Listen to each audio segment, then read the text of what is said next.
Ay, perdón, no vi que estabas aquí. Qué bueno que llegaste.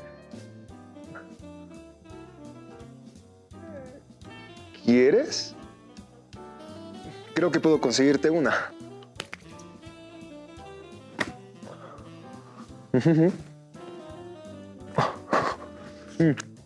Compartir no es tan difícil cuando se tiene de sobra. Ay, mis modales. Disculpa. Te doy la bienvenida a Humanamente, de la sección de Humanidades. Te decía que compartir no es tan difícil cuando se tiene de sobra. Pero ¿qué hubiera pasado si esta fuera la única manzana a nuestro alcance? A mí me gustan mucho las manzanas. ¿A ti también? ¿En serio harías eso para conseguir la última manzana del mundo? Bueno, no tenemos que llegar a estos extremos. Tal vez podríamos partirla en dos y todos felices.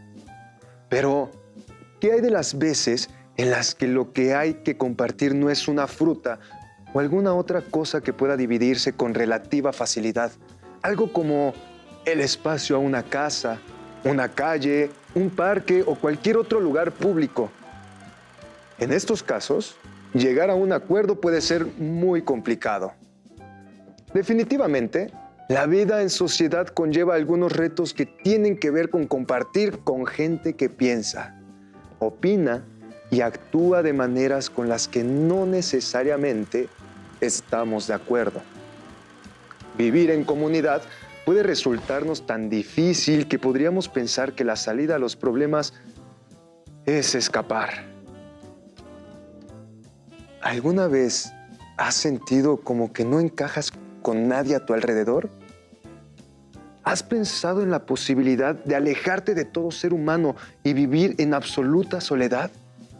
¿Crees que la vida te sería más fácil así o tendrías algunas otras dificultades? Ciertamente, a veces parece que no tenemos nada en común con quienes nos rodean. Pero ¿podríamos vivir sin convivir con los demás? La noción de comunidad se refiere a los grupos de personas que conviven cotidianamente, pero también a lo que esas personas tienen en común entre ellas. Algunas solo comparten el espacio de una casa, una colonia, un pueblo, una ciudad, pero otras comparten intereses, profesiones o metas. Esto introduce otro elemento potencialmente conflictivo, la competencia. ¿Qué pasa cuando los recursos no alcanzan para todos los miembros de una comunidad? ¿De qué manera deben repartirse? ¿Siguiendo qué parámetros? Luna y Emiliano encontraron hace poco una dificultad, pero antes de ver cómo les fue con eso, te presentamos aquí un dato curioso que nos muestra qué tan profundo es la relación de la vida en comunidad con la vida de los seres humanos.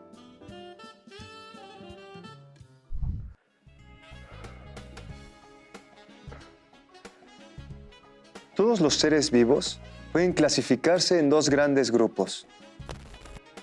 Los animales, las plantas, algunos hongos y las algas pardas pertenecen al grupo de seres pluricelulares, lo cual quiere decir que son organismos compuestos por dos o más células.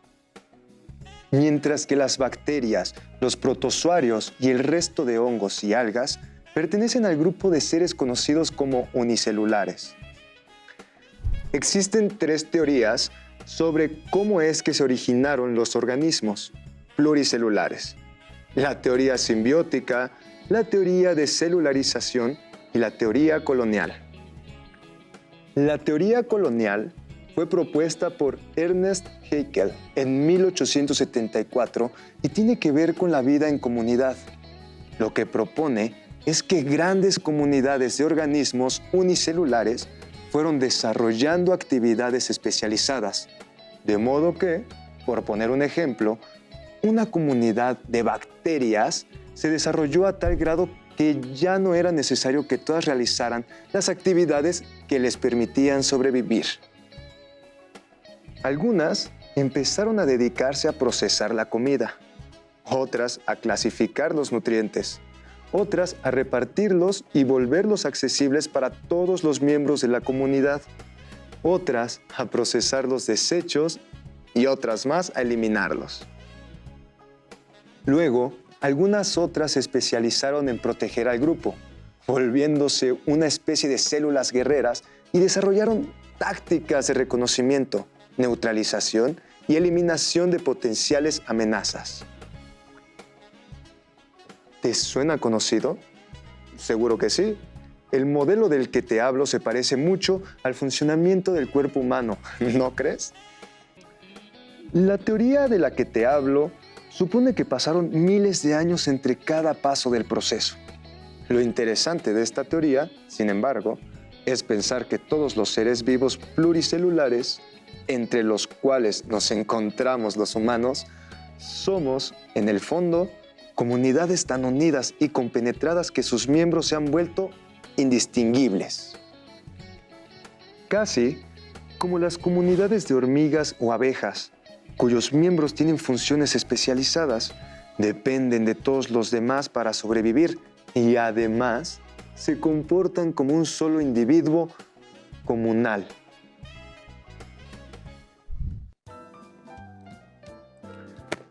Qué curiosa analogía, ¿no te parece? Las analogías nos sirven para comprender fenómenos o para postular hipótesis haciendo comparaciones entre eventos o sociedades. Por ejemplo, ¿crees que pueda pasar eso mismo entre otras especies de animales, incluidos los seres humanos? Digo, al final, en nuestra interacción y convivencia se involucran factores como las jerarquías, que también están presentes entre los insectos y otros animales, y las emociones, de las que no estamos seguros que participen también los animales y los insectos. La situación a la que se enfrentaron nuestros amigos esta vez, justamente, se relaciona con la convivencia, las jerarquías y las emociones. ¿Me acompañas a ver cómo estuvo? Esto es, Humanamente, dudar para comprender. Comenzamos. No lo entiendo. ¿Dijiste algo? Yo no entiendo este ejercicio de mi curso virtual de coreano. De verdad no entiendo por qué coreano. Me gusta su música, quiero entender las letras. ¿De qué se trata el ejercicio? Es sobre el uso de pronombres. Mira, el ejemplo dice que debo traducir al coreano la oración "me da mucho gusto conocerte". Pero en la sección de la respuesta aparece la primera palabra escrita y según yo significa nosotros. Pero entonces la oración diría "nos da mucho gusto conocerte". Ay, no entiendo por qué. Sí, está raro. ¿Estás seguro de que esa palabra significa nosotros? Sí. Bueno, estoy casi segura. Pero ¿sabes qué? Sigo con esto después. Ahorita me siento más bien como distraída. Ni siquiera puse atención a la lectura. ¿Y eso? Las cosas no están bien en mi casa. O no sé, igual y es algo normal y yo estoy exagerando. ¿Por qué? ¿Qué pasa? Es difícil convivir con mi mamá. Somos muy distintas y a las dos nos cuesta trabajo entender a la otra. Te pongo un ejemplo. A mí me toca lavar los trastes después de la cena, pero últimamente siempre termina lavándolos ella porque dice que yo no lo hago bien y que si voy a hacer las cosas mal, mejor que no las haga. ¿Pues qué? ¿Los dejas muy sucios o qué? No. Bueno, según yo no. O lo que pasa es que ella siempre empieza por los cubiertos y yo los dejo al final. La verdad no entiendo cuál es el problema, pero en cuanto me ve agarrando los platos primero, empieza a hacer corajes. Y como ese hay muchos detalles, pero básicamente todo se reduce a que me gusta hacer las cosas de manera distinta a como ella prefiere hacerlas. Y eso la hace enojar. Yo no entiendo por qué. Sí. A mí me pasaba lo mismo con mi papá. Sentía como si él quisiera que yo fuera algo así como un clon suyo. O no sé. ¿Y cómo lo resolvieron? Pues no sé bien qué pasó. Que un día de plano le dije, oye papá, pero es que yo no soy como tú. No sé si yo podría hacer eso. ¿Por qué no? Creo que mi mamá se ofendería. Diría que le estoy faltando al respeto. ¿Por decirle que no eres ella? Por contestarle. Pero ¿no es también una falta de respeto que tu mamá no acepte que ustedes dos son personas diferentes, con maneras de ser distintas, y que te quiere imponer la suya? Supongo que no para ella. ¿Cómo que no para ella? Sí, Emi. No creo que ella lo considere una falta de respeto. Pero no se trata de si lo considera una falta de respeto o no. Se trata de si es o no una falta de respeto. ¿Y cuál es la diferencia? Pues que el respeto no tiene que ver con lo que cada uno considere. O bueno, eso creo. El respeto es necesario para convivir. Si las faltas de respeto dependen de lo que cada uno considera, cualquier cosa sería una falta de respeto. O ninguna lo sería, dependiendo de a quién le molestan o no unas cosas u otras. Una falta de respeto lo es, aunque no lo consideres así. Eso creo. Estoy de acuerdo en que es necesario el respeto para poder convivir. No deberíamos ir por ahí haciéndole daño a los demás, pero Pero ¿qué, Lu? pues me pregunto si podemos evitarlo. No sé si entiendo a qué te refieres. Mira, tomemos como ejemplo a mi mamá, ¿sí? ¿De acuerdo? Cuando hago las cosas de una manera que no es la que ella quisiera, eso claramente la molesta, la hace enojar. De algún modo que no entiendo, le molesta, ¿no? Ajá. Pero yo no quiero hacerle daño, no hago las cosas de un modo distinto para molestarla. Solo las hago como me sale hacerlas, como a mí me gusta. ¿Cómo puedo evitar eso? ¿Haciendo las cosas exactamente como ella las haría? Supongo que sí. Pero ya veo a qué te refieres.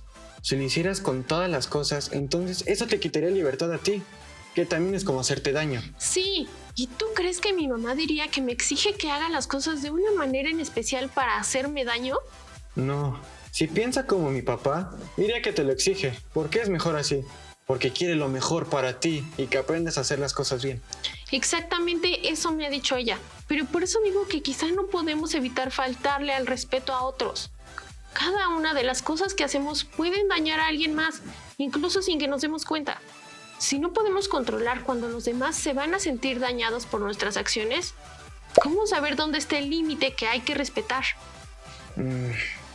Ya me pusiste a pensar. ¿Cómo saber dónde está el límite que hay que respetar? No sé, con los platos y los cubiertos. Pero me parece que si le dijeras a tu mamá que tú no eres ella y que no es algo malo que hagan las cosas diferentes, eso no sería faltarle al respeto. Sin embargo, la simple idea de que es algo que le va a molestar es suficiente para que no se lo digas. Ya sé, y como dices, siento que es justo un límite que tendría que cruzar, pero no estoy segura ni de por qué.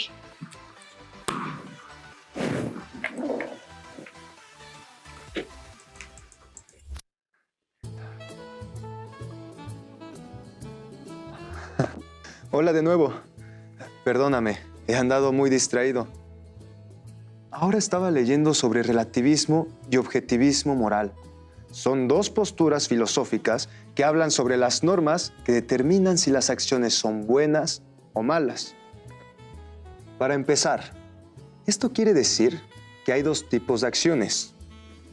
Aquellas que es relevante juzgar moralmente y otras que son moralmente irrelevantes. Estas teorías se enfocan en el primer tipo de acciones. Básicamente, los relativistas morales sostienen que nada es en sí mismo ni bueno ni malo, y que por tanto debemos tolerar los actos de los demás y no juzgarlos como malos, aun cuando a nosotros no nos parezcan correctos. Para un relativista moral, todas las perspectivas desde las que se pueden juzgar un acto son igual de válidas las unas que las otras, y no hay una manera universal para señalar algo como bueno o malo. Es por eso por lo que el relativismo moral dice que las costumbres morales de cada lugar o región son tan válidas como las de cualquier otro. Eso siempre me recuerda a este dicho de mi abuela. Al lugar donde fueres, haz lo que vieres. Que me parece que resume muy bien la postura relativista. ¿No crees? Por otra parte, tenemos el objetivismo moral.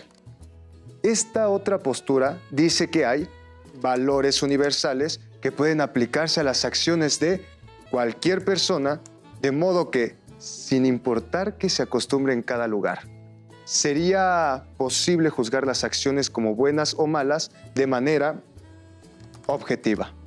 y no según lo que cada quien considere, como plantea el relativismo moral. Si lo consideramos un poco, las dudas de Luna parecen ir acorde al relativismo moral, puesto que ella no está segura de que sea posible determinar de manera objetiva qué es lo que hace que una acción sea buena o sea mala. Por otro lado, las ideas de Emiliano sobre qué es y qué no es una falta de respeto parecen más cercanas al objetivismo, porque él considera que las faltas de respeto lo son por sí mismas, independientemente de cómo las considere cada uno. Hasta este punto, ¿tú qué piensas al respecto del conflicto de Luna? ¿Te ha pasado algo así? ¿Crees que el hecho de que nuestras acciones puedan lastimar a otros, aun si no es nuestra intención, es una buena manera de determinar qué es una falta de respeto? ¿Qué dices? ¿Que por qué estaba leyendo sobre esto? Pues resulta que, picado por la curiosidad que le causó la problemática de Luna, Emiliano encontró en la red información sobre relativismo moral y objetivismo moral y se la comunicó a Luna. Veamos ahora qué sucedió con ellos.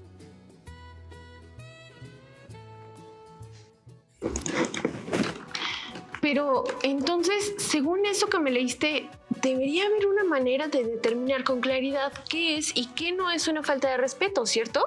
Al menos eso es lo que proponen. Quienes definen el... ¿Cómo era? Ah, sí. Objetivismo moral. En cambio, según el relativismo moral, ¿cierto? Sí, el relativismo moral. Según el relativismo, depende más bien de lo que cada uno considere. Interesante. Yo creo que pensándolo bien, el límite está en el momento en que le haces daño a alguien. Pero, ¿y si es sin querer? ¿Y si tú consideras que algo es un daño y yo no? No sé, digamos que a ti te ofende, por ejemplo, que te digan amigo, los desconocidos y a mí no. Si un desconocido te dice amigo, te faltaría el respeto, pero si a mí me dice amiga, a mí no. No lo sé, Lu, pero es que decirle a alguien amigo no es hacerle daño, ¿o sí? No lo sé, Amy, pero ¿quién soy yo para decidir qué es y qué no es hacerle daño a alguien? Bueno, sí, está bien, tienes razón. Aún así pienso que hay daños que se pueden considerar de manera objetiva. Lastimar a alguien, quitarle la vida, robarle sus pertenencias. Sí, estoy de acuerdo. El problema, según veo yo, son las pequeñas cosas, los detallitos. Esos son los que muchas veces generan los conflictos que dificultan vivir en comunidad. Bueno, eso sí, tienes razón. Donde vivo se pelean por cosas como si uno vio feo a otro, que si el de allá estacionó su carro 2 metros más a la izquierda. Sí, a ese tipo de detalles me refiero. ¿De verdad crees que haya una manera clara para determinar cuándo una acción como esas es una falta de respeto y cuándo no? Sí, ya la tengo. La comunicación. ¿Cómo? No lo entiendo. Sí, es que tienes razón.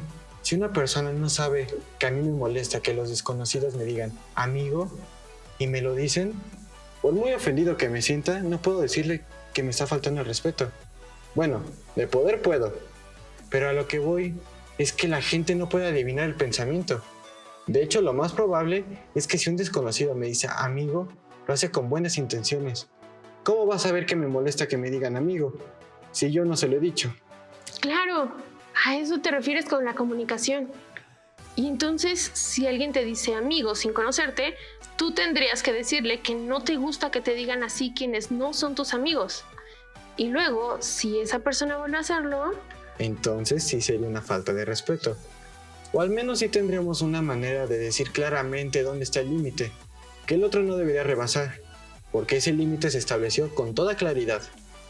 Pero, a ver, volvamos al asunto con mi mamá. Según lo que estamos diciendo, yo sí le he faltado el respeto. ¿Por qué? Pues sí, ¿no? Ella me ha dejado bien claro que le molesta que empiece por los platos y no por los cubiertos. No importa qué razones tenga para eso. Me lo ha dicho y a mí no me costaría realmente más trabajo empezar por los cubiertos. y de todos modos no lo hago, aún sabiendo que le molesta. No lo había pensado así. Creo que tienes razón. Pero la falta de respeto no es lavar primero los platos. No, claro que no. La falta de respeto es seguirlo haciendo cuando me ha pedido miles de veces que lo haga de la otra manera. Es decir, yo sí sabía que estaba cruzando un límite.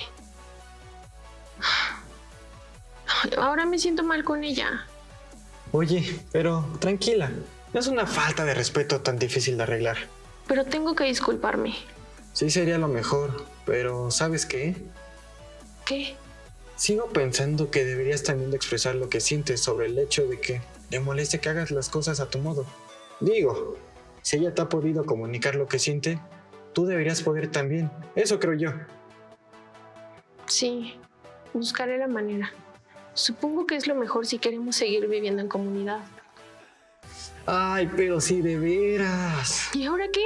Se me olvidó decirte, sí encontré algo de lo del coreano. A ver, enséñame. Aquí está, mira. Encontré este blog sobre idiomas y aquí dice que es un asunto cultural, que en varios contextos la gente en Corea prefiere usar el pronombre personal, nosotros, en vez del yo, porque para ellos es particularmente importante la comunidad. Incluso le dicen pronombre comunal. Eso explica el ejercicio. Tal vez lo explicaron en la lectura. Voy a revisar bien. Es que sí estaba muy distraída. Se entiende. Tenías mucho en la mente. Estoy pensando que con mayor razón debo comunicarle a mi mamá lo que siento cuando no me deja hacer las cosas a mi manera. Tal vez ella también tenga mucho en la cabeza y no sepa cómo decirlo o piense que no quiero escucharla y por eso explota por ese tipo de cosas que no entiendo. Quizás si ve que yo me abro con ella, ella se abra conmigo. Mira nada más, qué interesante. ¿Qué cosa? Pues que empezaste bastante segura que no tienen nada en común. Y ahora resulta que posiblemente tienen más en común de lo que te imaginabas. Ahora siento que al menos puedo entenderlo un poco más que antes. Gracias, Emi. Me ayudaste bastante hoy. Un placer. Pero ya mejor ponte a terminar tu tarea, que ya casi se me acaba el tiempo. Ay, está bien. En este programa se ha recurrido a las siguientes técnicas. 1. Discurso. 2. Interpretación. 3. Ejercicio de la crítica. A las cuales se les ha dado las siguientes aplicaciones. A. Análisis del discurso. B. Juicio. C. Controversia. D. Puesta en escena. Veamos cómo. Técnica. Discurso. Aplicaciones. Análisis del discurso. Juicio. Al inicio del programa podemos ver que Luna está distraída por un problema en casa. Tiene dificultades para convivir con su mamá. Al comunicarle esto a Emiliano, y en tanto él comprende la preocupación de Luna, se fija, por medio de la técnica del discurso, el objeto individual que les ocupa. Una vez establecido el objeto de su discurso, Emiliano y Luna hacen un análisis de él, pues estudian y examinan de dónde proviene y cómo ha sido configurado. El problema surge por una falta de límites o de claridad para detectarlos y saber cuándo se los ha rebasado. Técnica, ejercicio de la crítica. Aplicaciones, controversia, argumentación. El diálogo entre Emiliano y Luna se vale de la técnica conocida como ejercicio de la crítica. Ponen en cuestión la posibilidad de determinar de manera objetiva los valores con los que se juzgan las acciones. Ante esto, Luna y Emiliano recurren a la controversia, iniciando un diálogo cuya finalidad es discutir la posibilidad de hallar parámetros objetivos y claros para determinar el valor de una acción cualquiera. Ambos ofrecen sus razones y posturas, intentando mostrar al otro por qué se posicionan de la manera que lo hacen ante la problemática establecida y con ello hacen uso de la argumentación. Técnica, interpretación, aplicaciones, argumentación, puesta en escena. ¿Cómo evitar que lo que decimos afecte negativamente a quienes nos escuchan? Por medio de la argumentación, Emiliano y Luna se posicionan a favor de encontrar un parámetro que les permita juzgar las acciones de manera objetiva. La comunicación de lo que nos causa daño establece un primer límite claro y distinto. Llegan a esta conclusión gracias a haber leído acerca de las posturas relativista y objetivista con respecto a la moral. Así, Luna y Emiliano concluyen que, pese a que no es fácil hallar un parámetro universalmente objetivo, las acciones pueden ser juzgadas en función de parámetros establecidos por medio de una comunicación certera y respetuosa. Con ello, logran interpretar los actos de Luna de manera que ella pueda reconocer que ha cometido faltas de respeto y además que ha sido poco empática con el estado emocional de su mamá. Y esto le permite tomar un curso de acción en su propia vida. Puesta en escena. No siempre es fácil saber cuando hemos cometido una falta que afecta a nuestra vida en comunidad. Sin embargo, vale la pena hacer una reflexión para lograr establecer relaciones de respeto basadas en los límites y la comunicación asertiva y frontal de nuestras emociones. Espero que hayas disfrutado nuestro programa de hoy y que nos acompañes próximamente para ver en qué otros problemas y dificultades se enfrentan Luna y Emiliano y a qué conclusiones y soluciones llegan partiendo de métodos humanísticos. Puedes visitarnos en jovenesencasa.cep.gov.mx y unirte a nuestra comunidad de Facebook buscando Jóvenes en Casa. Si quieres ver algún programa previo, búscanos en YouTube. Esto fue Humanamente, Dudar para Comprender. Hasta la próxima.